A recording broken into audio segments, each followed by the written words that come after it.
Ces dernières années, la Chine a déployé beaucoup d'efforts en matière de la protection de l'environnement.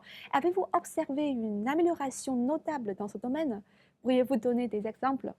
Chaque fois que je viens en Chine, je vois une situation qui s'améliore. Je sais qu'il y a beaucoup de gens qui prennent la parole sur le sujet. Euh, Moi, je vais vous donner des exemples, des faits, c'est ce qu'il y a de le mieux à faire. Lorsque je suis arrivé en 2016, euh, tous les scooters, tous les deux roues étaient électriques. Et il m'a fallu 1 ou 2 jours pour me rendre compte, parce que quand on arrive à Pékin la première fois, on est vraiment surpris de tout. Et donc je vois tous les scooters électriques et j'ai une prise de conscience et je me dis, mais c'est juste incroyable.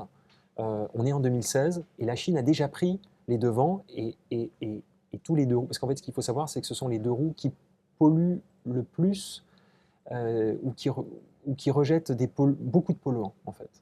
Donc, enfin, il faut regarder les chiffres, etc. Mais même si la consommation est très limitée en essence, vous avez beaucoup de polluants qui sont rejetés. C'est problématique. C'est vraiment la première chose, l'éradication de la pollution des scooters. Ensuite, plus je reviens et plus je vois des plaques vertes. Je me dis, mais qu'est-ce que c'est que ces plaques vertes?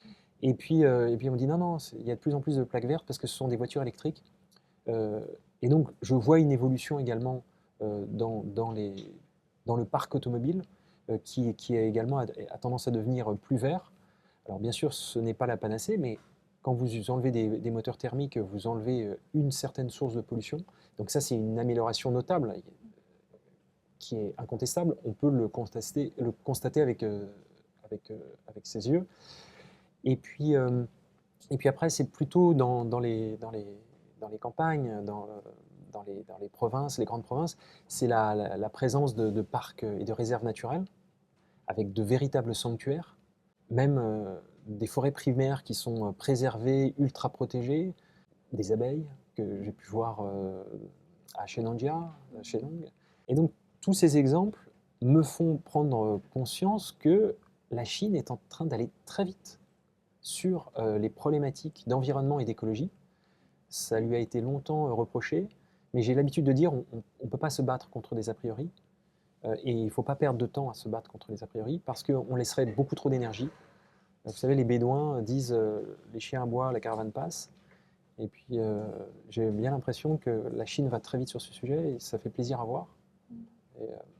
Et, et je pense que c'est un bel exemple à suivre.